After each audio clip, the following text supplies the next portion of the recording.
So what I'm going to go through is the things that you're most likely to see, the things that you're most likely to hear, and indeed things that you're most likely to touch. This series of talks, just for anybody that's new to the room today, is the second series that we've done with Libraries NI. The first one was back in the spring, and it was purely on Zoom, so we thought we'd give this a go to actually have real people back in the room again post-COVID. So this is the third talk in the series, and there's another 3 to go. And all of the talks are based around the built, the natural, and the cultural heritage of the Mourne area. And today I'm talking about basically the wildlife. Hope we get the right button here. Okay, so the area, the first sort of set of slides is really setting the tone, and I'll rattle through them fairly quickly with a series of maps that sets the context of where your wildlife might be or where you might expect to find it. And just to reinforce for you the position of the Trust. So as a charitable organisation, we celebrated our 25th birthday earlier this year. And we were set up when the designations of AONB, Areas of Outstanding Natural Beauty, began back in the late 80s. I was still living in Dromara, in just beside Slieve Crib, on our farm. And I got very excited that, you know, the Dromara Hills, which were always overlooked except when it snowed, became part of a bigger designation. And I always thought that that was fantastic, because we thought we lived in a beautiful area, but to have that kind of recognition just was great. So our aim as an organisation is to sustain and enhance the environment. So we do a range of practical conservation work. We enable and help rural regeneration through tourism initiatives, through heritage skills training. And we very much support the cultural heritage because it's interwoven, because the landscape is really about the people that's within the landscape and how the people have shaped it. So the Mourne area of outstanding natural beauty goes right away out to the Dromara Hills and Slieve Crib and goes all the way down to Kilkeel. It would be impossible for me to take you on a walk through all of the wildlife. It's such a mosaic and a wonderful landscape. Keep in mind that image there where you have the top of Binion looking down out towards the Irish Sea, and you can see that mosaic. If you've ever gone along Head Road, you know what that's like, that lovely quilt of fields and hedges and fragments of woodland. So that's where I'm going to look at. But the AONB, as I say, that's the whole area. I'm going to focus very much in on the higher moorns.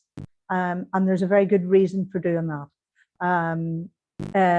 In the higher moorns, the clue is in the story, as it were, and the title of what we're doing today is walking with the wildlife. So this is where I'm going to be annoying and walk myself. And I'm going to go over to this figure here for those of you on Zoom. It's the second column, the bottom figure, 124300. We had a recent survey done of the condition of the path within the moorns, and it's really the first time that we actually knew the extent of trails throughout the moorns. So there's of those that were surveyed, that's 124 kilometres. So there's very few places where you can walk so extensively and have so many different journeys. And the interesting thing, even within the high moorns, you're walking through fantastic diversified landscapes. Back to last week. Last week was great.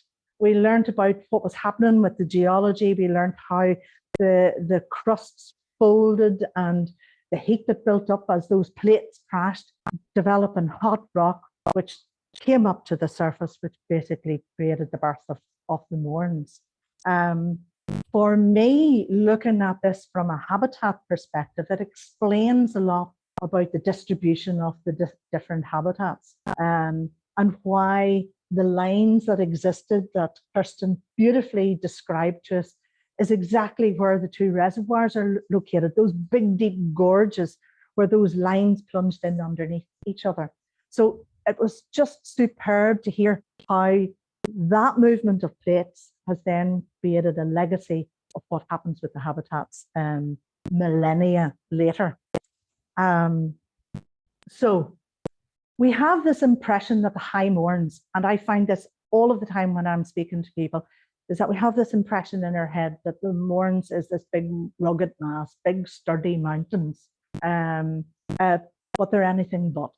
They're a fantastic mosaic of different habitats. And again, I'm going to get mobile again. For the folk on Zoom, you'll see purple lines dividing up roughly into 5 different sections. And this big long list here on the right-hand side, the key that I live by, which is all the different types of habitats, from bog, from fen, from wet heath, from dry heath. And each one of those has a different characteristics.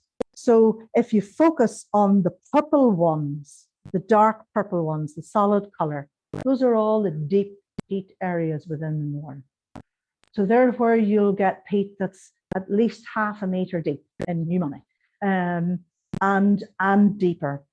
The purple speckled one, the sort of graph, is the wet heath, and so on. So you can see, this is how I figured in my head, is that it's like that lovely big quilted blanket, and it's got all of these different types of habitats sitting cheek by jowl.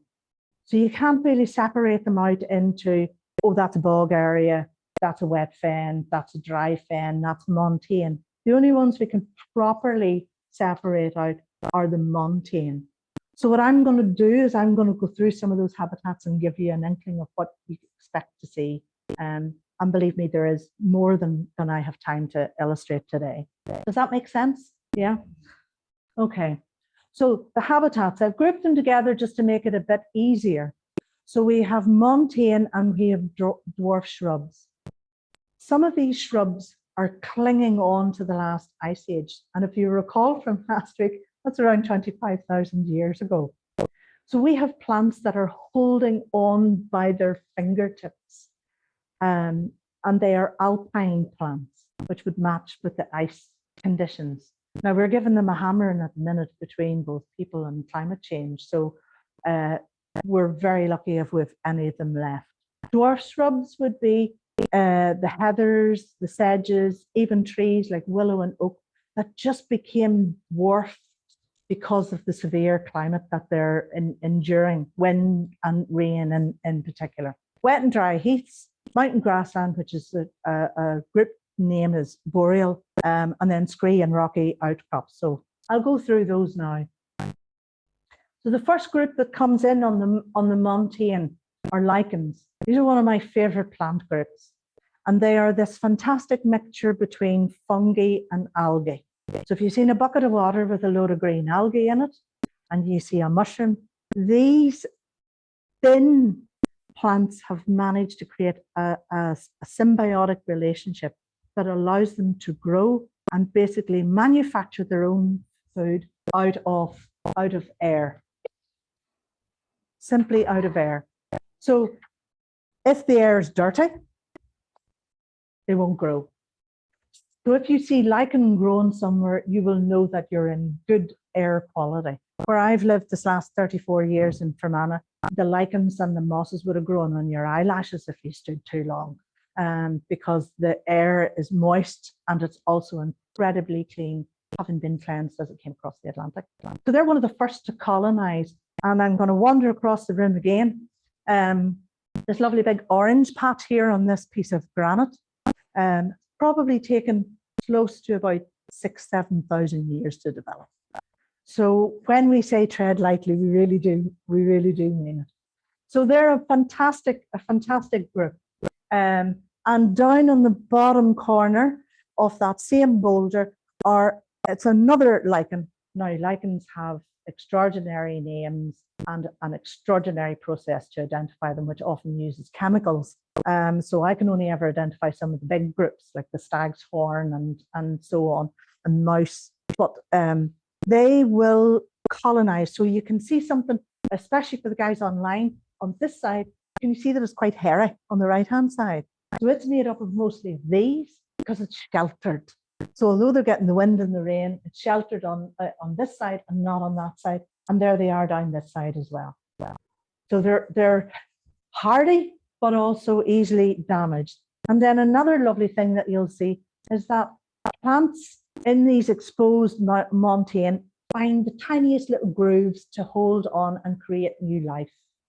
The stone on the bottom left with the line is that bit of our cultural heritage where stone was quarried all across the Mourne, and maybe the rock split in the wrong place, so it was abandoned. And those are the plug and feather marks where the plug was hammered into the rock to make the rock split. That one is abandoned, but Mother Nature has started to colonize it. That's a little heather. What you can see on the face of that rock, that should be bright white Mourne granite. It's anything but bright white. I have counted 10 lichen species on that face alone. And as I said before, I'm not an expert. So other things that you'll see to start colonizing. So the woolly fringe moss is this lovely fluffy one that looks like a sponge you would see in the ocean. And it will grow anywhere where there's bare peat. So once the peat becomes exposed from a loss of vegetation, from a deluge or damage that's done to it, or even a fire, it's one of the first species that will start coming back. But it'll only grow in really dry conditions. So drainage is important. So you'll get it around the edges of scree slopes and rocky slopes. And then this one on the right-hand side, the alpine club moss, there's the clue in the name. And it's hanging on in the Mournes, just about hanging on. And as our climate warms, we've had the hottest July ever in planet Earth since records began on a global scale.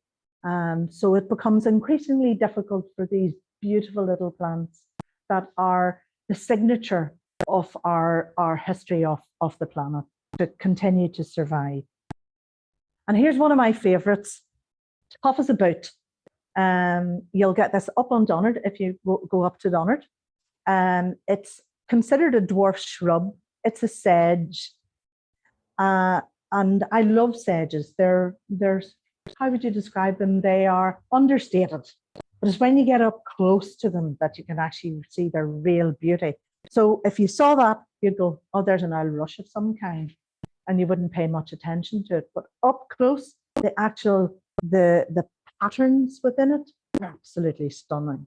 And this tiny little plant, which is all of about 3 to 4 inches tall, supplies pollen for insects and supplies seeds for small birds like the pipits and the skylarks. So this insignificant looking plant is actually a real gem. And then, of course, we move on to our wet and dry heaths now. And this would be those lower slopes, the colourful parts around the mountains, that sort of lovely band, like a big cowl around the mountains. And we have 3 types of heather. We have ling, to give it its common name.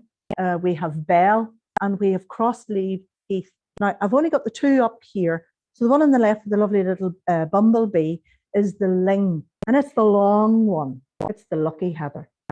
It's the Scottish lucky heather. And the bell is the deep purple on the right-hand picture, on the left-hand side, that deep purple. But the colour that you're getting now on the mountains is the ling heather. And all 3 heathers are really important for all our pollinators, our hoverflies, our butterflies, our moths, our bumblebees.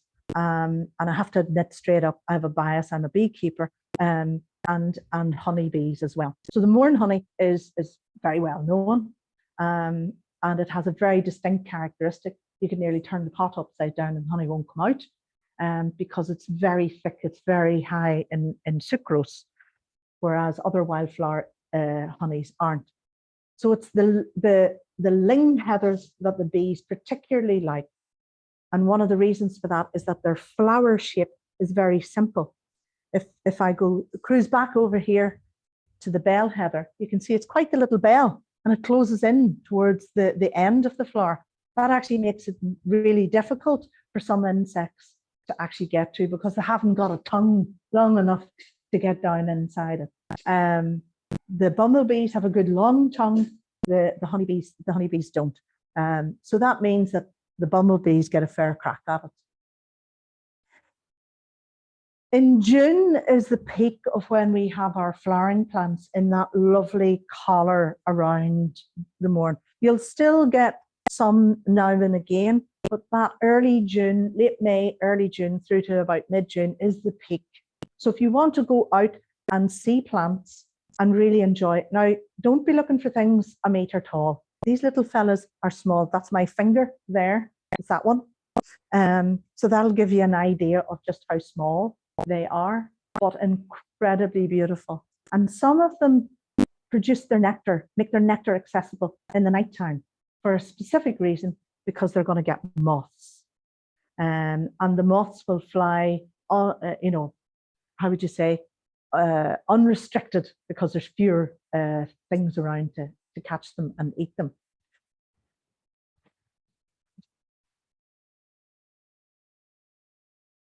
So the one on the right is bog cotton. And bog cotton, there are two that we get, one with a single head, which is the vaginatum, and one with the triple head, which is the angustifolium.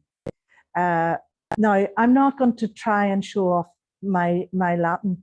And Finbar, I know you're in the audience, and I'm going to laugh because Finbar's mother tried desperately to teach me Latin when I was at school. If I had known that I was going to end up in conservation work, and Latin would have been a great aid to me, I might have done a bit better. But bless her, she did do a decent enough job.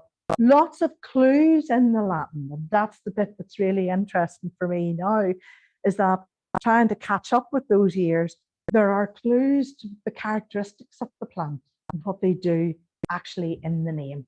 Angustifolium, August, you know. So there's stuff that tells a story within it. Bog cotton is really good indicator of a bog that is in good health. So when you see it, and unfortunately we see fewer and fewer areas, it's known as a bog builder.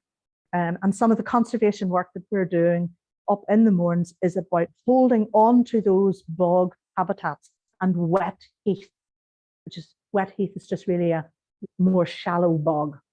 And we're doing our best to hang on to them because they now have such an important role with carbon sequestration and controlling the climate. So bogs are the most efficient way of controlling our climate. So these species for us are indicators of health of the habitat itself. Now, I have two pictures of fern here. The one on the left, you'll see in forest parks and you'll see everywhere that's wet and shady. Very pretty, looks like a plaited hair, you know, so when you see it, it looks like a very neatly plaited ponytail. Important enough in its own right, but it's the one in my hand on the right-hand slide, which is one of the sphagnum group. There's about 14 different types that we'll commonly get. But this is the best. This is the bog builder, and it holds so much water. It's incredible. And the easiest way for me to describe this is, remember the old-fashioned dish mops, you know, with a wee moppy head on it. So if you look at the sphagnum on the right-hand side, that dish mop on the top holds a massive amount of water. And it's keeping the water table high. That keeps that acidic condition. And the acidic condition is connected back to the geology of the Mournes because it's an acid bog or an acid background geology. But then look at the stem. It's not a wee wooden stem. It's actually got those fronds continuing the whole way down. There's a few little root systems sticking out. So if you imagine that growing in a clump, it's holding water everywhere. And that's a really, really important species for us. And then we come on to these real groovy ones. Now, when we're out with especially with kids, who might just go, oh, God, more plants, you know. And you go, these ones are carnivorous. And they get really excited about this. And so they are. We have two main species here that are carnivorous. One is the Drosera, which is a sundew. And the description, the Latin description for it is rondifolia, round, a bit like myself. And the other one is butterwort, and that one is 5-star. So those both have sticky surfaces. They'll grow on wet flushes where the water's seeping out of the wet heath or the bog area. And because the water's flowing, there's nothing holding nutrient. So they're surviving on an edge that hasn't got an awful lot to feed them. So what they do is they supplement their diet by eating insects. Well, they don't actually eat them. They don't have teeth.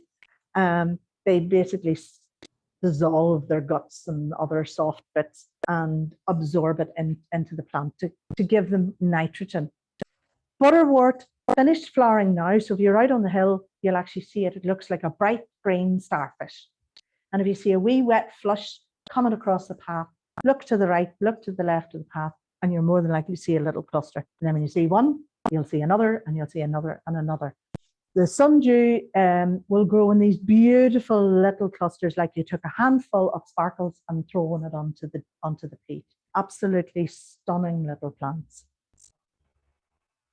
And beneath it all, fungi, mycelium, holding, connecting root systems, feeding, and bringing nutrient to everything that grows on the surface.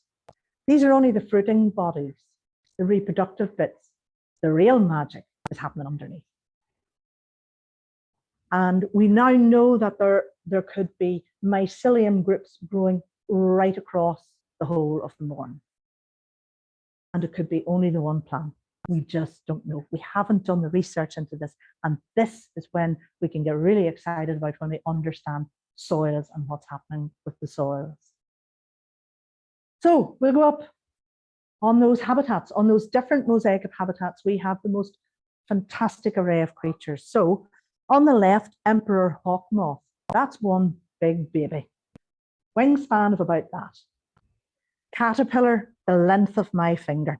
Bright emerald green with black spots on it. If you see it, you'll never forget it. As big as a butterfly, really spectacular. Not the only moth that we get many, many more. The green beetle on the left.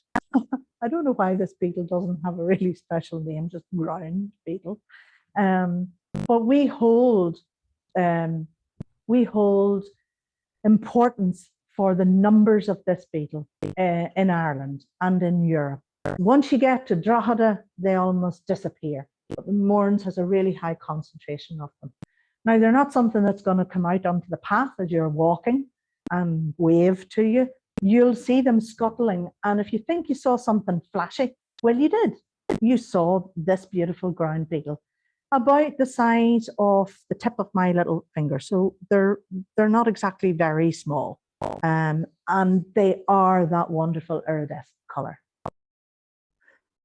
The butterfly on the left is Marsh fritillary, and it's a European important species. And as such, a number of wet, boggy areas and wet fens have been designated because of their populations. They are so rare and so scarce across Europe. The fritillary, Pimbar, means fritilis, which means a checkered board. It has a checkered board appearance. And on the right, I love the caterpillar of this particular moth, common heath. It is like a blue tit. It is at the bottom of the food chain and everything eats it. Everything eats the caterpillars, everything eats the moth, and they're prolific. So if you're walking through the Mournes and you see beigey brown coloured mothy things fluttering about, that's exactly what that is. And they are an important feeder within the overall food chain. Very, very pretty caterpillar. The moth itself is fairly insignificant. Now, we're heading towards some of the bigger species. And Sheila here was surprised to hear that we had hares. They have become a very rare sight. They are an endangered species. They are on our Northern Ireland priority list, and the Irish hare is significantly different from the European hare and the English hare. So it's a subspecies. Thankfully, yes, we do still have them in the Mourne. A few round Annalong Valley, a few round towards Pigeon, but they're more active at night. So it's difficult to know exactly just how many we have. They are easily disturbed. And when I go back to that early slide, where I said there was 124 kilometres roughly of paths cutting through all directions in the Mournes, you can see that for them, the places to hide are getting fewer and fewer. So disturbance is a big problem for them. A beautiful sight to see them, and usually you see them running away from you. They certainly won't run towards you. Common frog, believe it or not, that photograph was taken at the top of the Black Stairs on the way up to Donard. You would be amazed how high creatures live, reside, breed, and feed within the Mournes, even the high Mournes.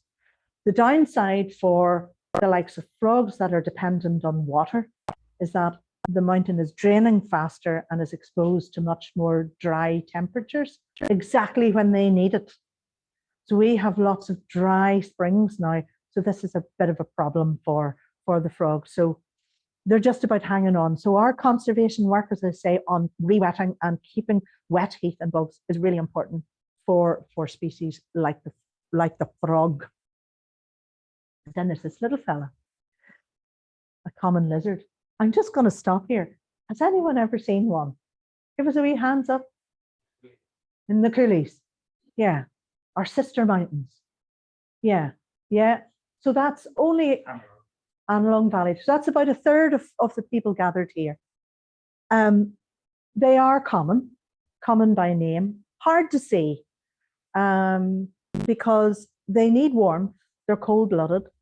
They need warmth to move. So they'll sort of shuffle out in the morning and then they'll find their favorite sunstone, basking rock, and they'll sit on it until they're warm enough and their blood has got warm, start circulating around, and they can start doing things and catching insects.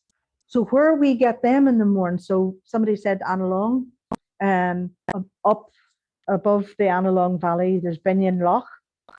In a collar around Binion Loch, there's stones and nice deep heather, and it's wet, so there's plenty of insects.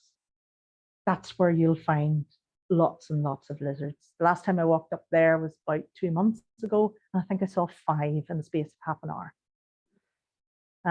Fantastic. The little fella on the right is a fully formed baby on the tip of my finger. So that gives you an idea of how tiny that little thing is. They're so cute. Fully formed, beautiful creatures. We've just finished in partnership with a Dragons in the Hills project where we've been mapping them out in Gullion, in the Coulees, in the Mournes, in Antrim, and delighted to say these guys are adapting and holding on, which is good news. And these two fluffy lovelies, badgers. I know of 2 badger sets in the High Mournes. One on the way to Doan, and one very close to the quarry up Bloody Bridge. Clear as can be, lots of strawy material outside, nice little track of their traditional route coming in and out, and they've found a dry home within a peat hag, so in a bank of peat. Foxes, well, they're opportunistic and they will travel up as and when, looking for small birds, looking for berries, and certainly you will see them. They are a little bit of a problem for people who are camping and bringing food into the Mourne. So if you have any family or friends who are intending to go camping, make sure that they keep their food in a sealed container, because we have had some problems. And once they get the habit of their smart cookies, they will come back again. I have a few pictures here on birds. Does the sound work? Did we try it? Well, we should have tried it. It doesn't matter if it does or it doesn't. So this is the skylark. And skylarks are resident in Ireland. I'm not sure if their populations are boosted by other European birds coming across. I think they're resident, but they go into the lowlands for the winter. And they come up into the uplands, into the mountains for summer. And it's always one of those occasions when you go, it's like the swallows have arrived and the skylarks are chirping. So the skylarks are just absolutely amazing. They will ascend to up to 100 feet in the air, the male, showing off his prowess. to ascend and sing at the same time. They are super males. They can do two things at the one time. So they'll chirp and chirp and chirp, and they'll keep doing that for anything up to 15 minutes. And it's one of those sounds that you can hardly locate. You know, you hear the sound and you're not quite sure where it is. And then they'll descend, and they'll descend to the last 10 feet before they hit the brakes, and then come to a gradual descent. And if her ladyship is impressed, well, then they get on with the business and rear young in the millennia, in the grasses, in the acid grasslands that we have. So if you're walking up, for example, the Annalong Valley, it's that first bit that you go through. Not really high up, but that first section where it's fairly flat, you go past the former woodland on the right-hand side. It's in here that you'll get them. Rising, rising, rising with that wonderful sound. I don't know, should I try it? I don't know if it'll work. Might do. No, and then I might have goosed this thing up. I hope Joanne's nearby. And I'll go back here. No, it won't work. So technology is not going to let us. Anyway, then the other one that you will definitely hear are ravens. We kind of overlook them a little bit, but they are the biggest of the crow family. And at this time of the year, from now until sort of late autumn, the teenagers hang out, and they're really noisy in great big groups. And they sort of toss around and muck about with each other. And they're just a joy to watch. So if you're out walking and you come across a place where you can sit on a ledge and there's an uplift of wind, that's one of the best places to watch ravens come and use the thermal airs back and forward. They feed mostly on carrion, so bits of other dead animals. Again, with the sheer numbers of people, I alluded to the numbers, but I didn't give you the actual numbers. We're looking at close on 500,000 people across the whole of the Mournes visiting that 124 kilometres of path. So there's a lot of people around, and so inevitably food gets left behind. So quite often now, if you settle yourself down on one of the more popular routes to have a cup of tea and your sandwich, it'll not be too long before a raven will make an appearance, because they know that humans frequently leave food behind. So, this is one of my most favorite birds, and one of my first jobs when I was reflecting on this, Sheila, about doing talks in the library.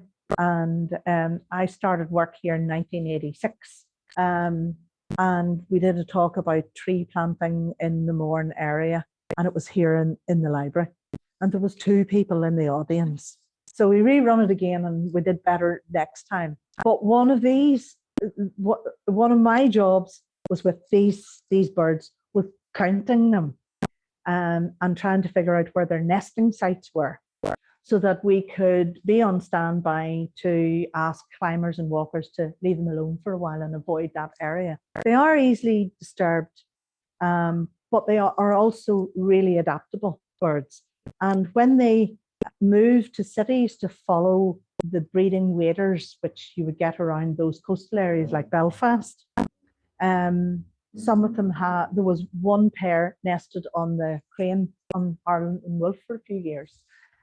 So they have adapted and have moved into cities worldwide. But thankfully, we have enough ledges for them to nest on, and we work really closely with the climbing groups that we can then say there's birds nesting on Eagle Rock or the Black Stairs or at Hen or wherever, and please avoid it for the next month. So there's a good relationship, which is part of how we work. They became threatened to near extinction in the 1960s with DDT. And basically it caused a weakness in the eggs, that when the birds sat on the eggs to incubate the eggs collapsed underneath them. So they came to the absolute brink. They have this fantastic screech, like a really, really high pitched screech. And you will see something going either diving really fast, or it has a really fast wing beat, like like a, it doesn't curve, the wings don't curve, they're a solid state. Their speeds when they dive is phenomenal. And again, if you're out there in sort of April time, you may be lucky enough to see a pair as part of their courtship. They drop food for each other, alternating, coming down and down. Some very pretty things to see. Like, here you go, a wee tidbit for you. And these little fellas wrapped all around the Mournes, waiting for the moment when we get less grazing, less pressure going up our rivers and creating little blends of woodland. They're making a comeback all across the AONB. We have a really healthy population in Tullymore, Drumkeira, Castlewellan, and to a lesser extent Donard. So that's really good. That's really, really good news. And they are lovely. And they do, even though they forage for nuts, they are very forgetful. And they really do forget where they've hidden their nuts. So it just basically means that they help us to regenerate woodland, because they've always left a hazelnut somewhere or an oak, and they just don't remember where they've put it. Delightful little creatures, and the wee baby on the right hand side is about the size of an egg. It's really tiny. It's only about a day or 2 old, out of the nest. They're quite baldy when they're first, But anyway, I needed to go back. So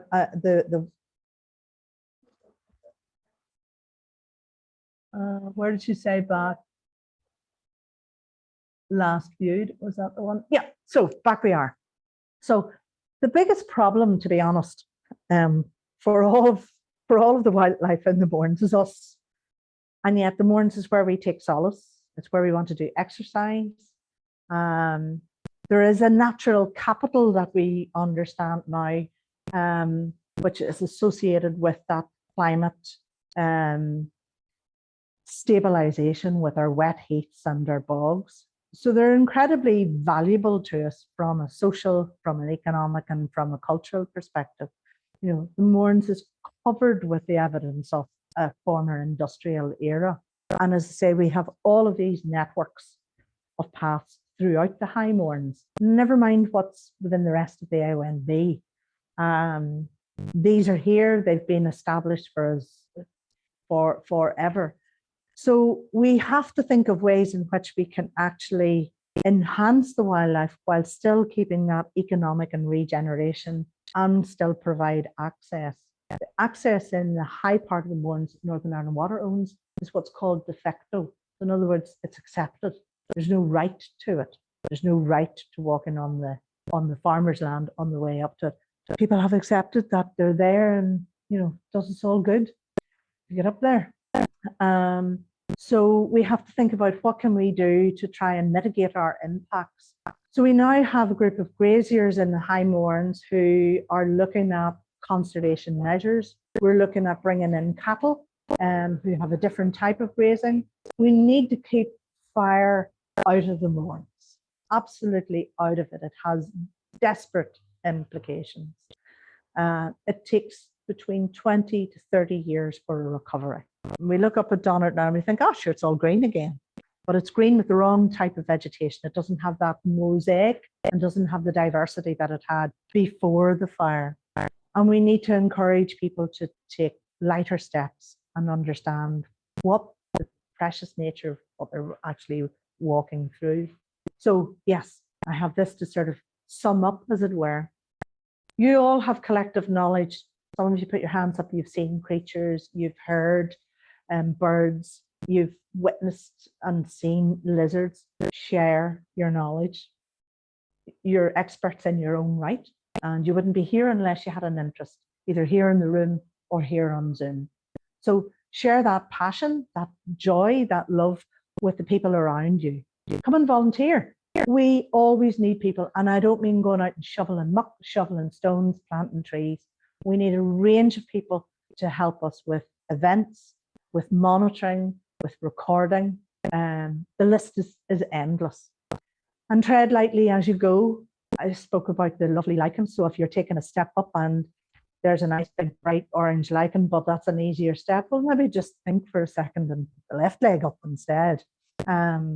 Stick to the path where you can and take your rubbish home, and keep your dogs on leads.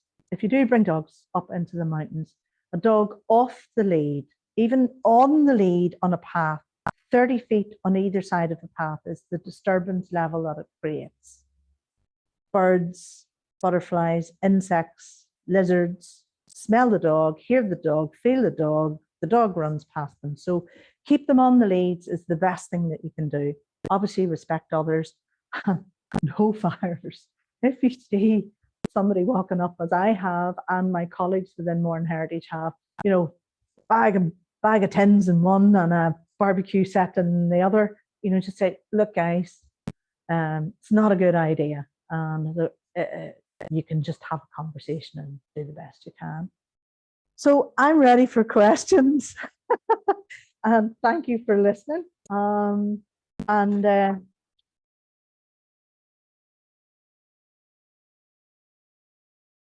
that's going the other way, isn't it? Yeah. So I can't promise I have the answers. There's our email address. We'd love to hear from you. We have Facebook. Do become friends with us on Facebook, and events and, you know, key information. Lots of nice stuff is happening. We've kind of got a rejuvenation on Facebook. I think everybody gets a bit bored with stuff like that after a while, but